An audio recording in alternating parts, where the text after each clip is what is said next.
Halo guys, Assalamualaikum warahmatullahi wabarakatuh. Kembali lagi di channel saya, Diari PKH. Sahabat YouTube, bagaimana kabarnya hari ini? Semoga sahabat YouTube semua dalam keadaan sehat, tambah rezekinya, dan tentunya semakin sukses. Pada kesempatan kali ini, saya akan menginformasikan kepada sahabat YouTube semua tentang ini dia kriteria penerima bantuan BPNT yang akan dicairkan bukan dalam bentuk barang atau bukan dalam bentuk sembako alias dalam bentuk uang tunai ya sahabat YouTube. Apakah sahabat YouTube semua pemerhati channel Diari PKH termasuk ke dalam kriteria ini? Simak terus videonya, jangan di skip supaya tidak menimbulkan gagal paham. Bagi yang baru gabung dan baru kenal dengan channel Diari PKH, saya ucapkan selamat datang dan terima kasih banyak. Saya membantunya kepada sahabat YouTube semua untuk terus mendukung channel Diari PKH dengan cara like, share, komen, dan tentunya silahkan di subscribe channelnya, aktifkan notifikasi loncengnya supaya sahabat YouTube semua tidak ketinggalan di video-video terbaru dari channel Diari PKH ini. Dan silahkan di share ke grup-grup media sosial sahabat YouTube semua apabila video kali ini bermanfaat. Oke sahabat YouTube, langsung saja saya akan melanjutkan informasinya tentang ini dia kriteria penerima keluarga penerima manfaat bantuan BPNT yang akan dicairkan dalam bentuk uang tunai. Jadi bukan dalam bentuk sembako atau barang ya sahabat YouTube. Apakah sahabat YouTube semua pemerhati channel Diari PKH termasuk ke dalam kriteria ini sahabat YouTube? Simak terus videonya ya sahabat YouTube.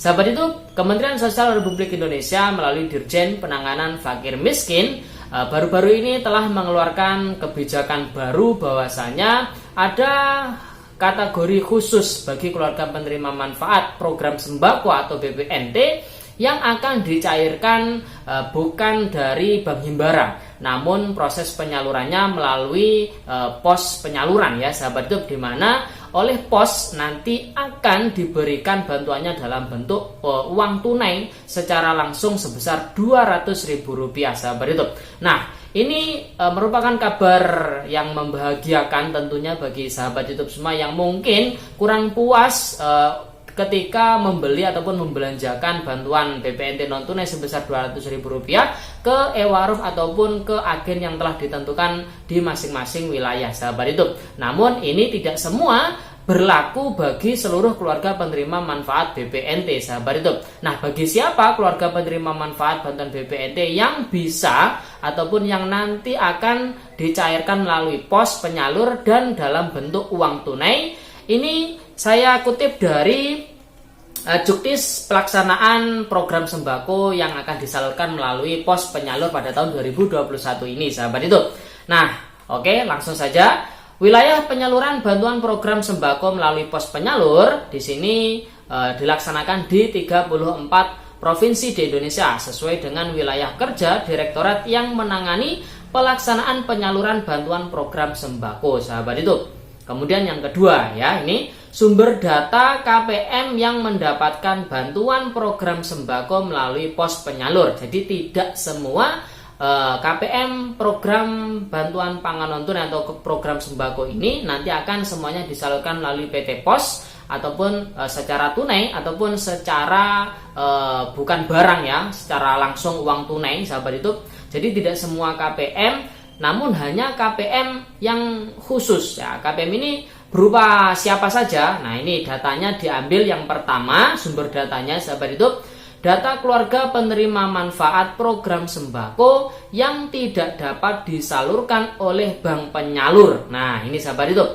Jadi kebanyakan yang sudah disalurkan pada periode Mei ataupun Mei dan Juni sahabat YouTube ini melalui Bank Himbara. Nah, berarti kalau yang sudah melalui Bank Himbara tentu tidak akan disalurkan melalui pos penyalur, sehingga tetap yang melalui Bank Himbara nanti akan diberikan secara non tunai. Namun nanti yang disalurkan melalui pos penyalur akan disalurkan secara tunai dalam bentuk uang ya sahabat YouTube. Jadi bukan dalam bentuk sembako. Nah, jadi yang pertama sumber datanya ini berasal dari keluarga penerima manfaat bantuan sembako atau bantuan BPNT yang tidak bisa disalurkan melalui bank penyalur. Entah ini alasannya apa, yang jelas mungkin karena daerah yang terpencil mungkin saja sahabat YouTube ya. Kemudian sumber data yang kedua ini berasal dari data pemerlu pelayanan kesejahteraan sosial, atau biasanya kalau di masing-masing daerah ya mungkin dinas sosial ataupun LKS ataupun panti dan lain sebagainya, sahabat YouTube. Kemudian data KPM yang tidak dapat disalurkan oleh bank penyalur bersumber dari data terpadu kesejahteraan sosial yang dikelola oleh Pusat Data dan Informasi Kesejahteraan Sosial Kementerian Sosial. Jadi tetap pusatnya adalah DTKS, sahabat YouTube. Kemudian data pemerlu pelayanan kesejahteraan sosial yang berasal dari Direktorat Jenderal Rehabilitasi Sosial dan Direktorat Jenderal Pemberdayaan Sosial yang diusulkan melalui Pusat Data dan Informasi Kesejahteraan Sosial Kementerian Sosial untuk dimasukkan ke dalam data terpadu kesejahteraan sosial dan selanjutnya diserahkan kepada direktorat yang menangani bantuan program sembako sesuai dengan wilayah kerja. Jadi ya apa yang saya sampaikan tadi, jadi berasal dari Jenderal Rehabilitasi Sosial, mungkin berasal dari panti ataupun lain sebagainya, sahabat YouTube, yang diusulkan bisa masuk ke dalam DTKS, sahabat YouTube ya. Kemudian ya ini yang penting ya. Jadi kriteria KPM yang menerima bantuan program sembako melalui pos penyalur itu seperti apa kriterianya? Jadi KPM merupakan keluarga atau penerima manfaat yang terdapat di 34 provinsi di Indonesia. Jadi kalau di luar Indonesia tentu tidak bisa ya, sahabat YouTube. KPM harus terdaftar dalam data terpadu kesejahteraan sosial yang dikelola oleh Pusat Data dan Informasi Kesejahteraan Sosial Kementerian Sosial. Jadi harus terdaftar di DTKS. Yang pertama harus bertempat tinggal di 34 provinsi di Indonesia. Yang kedua harus sudah masuk ke dalam DTKS.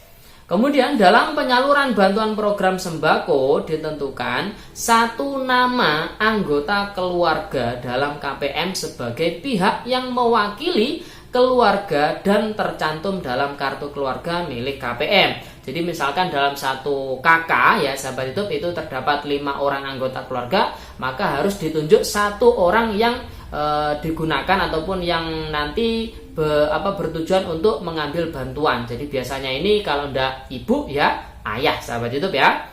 Anggota keluarga tersebut harus memiliki nomor induk kependudukan atau NIK yang telah dipadankan dengan data dari Direktorat Jenderal Kependudukan dan Pencatatan Sipil Kementerian Dalam Negeri dan nomor kartu keluarga serta nomor handphone yang dapat dihubungi jika ada. Jadi harus sudah memiliki NIK.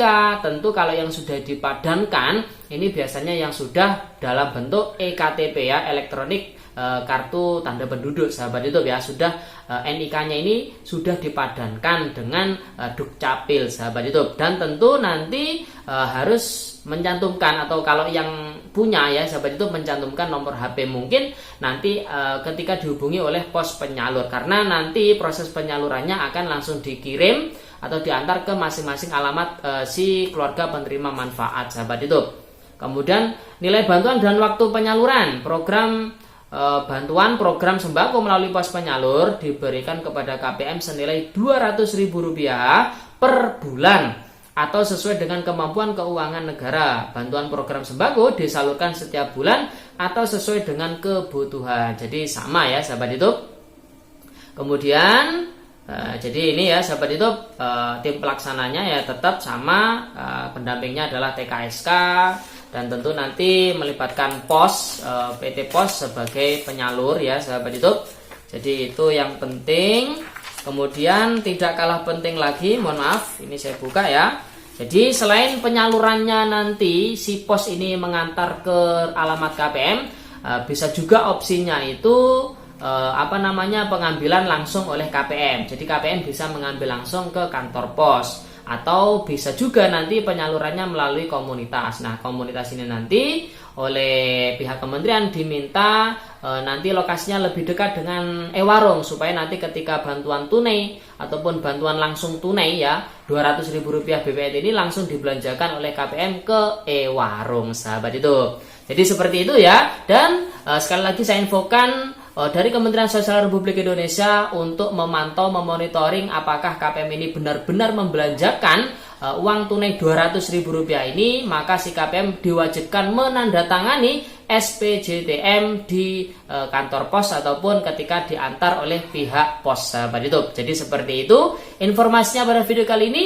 Apakah sahabat YouTube semua termasuk kriteria keluarga penerima manfaat BPNT yang nanti akan disalurkan oleh pos dalam bentuk tunai, yaitu Rp200.000 dan bukan dalam bentuk sembako, sahabat YouTube? Nah, silakan sahabat YouTube bisa introspeksi diri sendiri ya, sahabat YouTube. Dan tentu bagi yang sudah disalurkan melalui Bank Himbara, tentu tidak bisa disalurkan melalui pos penyalur, sahabat YouTube. Jadi yang pos penyalur ini khusus yang tidak bisa disalurkan oleh bank penyalur, ya mungkin karena lokasi ataupun keterbatasan ya, sahabat YouTube. Oke sahabat YouTube, itu informasinya pada video kali ini. Semoga video ini bermanfaat. Sebelum meninggalkan video kali ini, jangan lupa tinggalkan jejak dengan cara like, share, komen, dan tentunya silahkan di subscribe channelnya, aktifkan notifikasi loncengnya. Sekian, terima kasih. Salam PKH. Wassalamualaikum warahmatullahi wabarakatuh.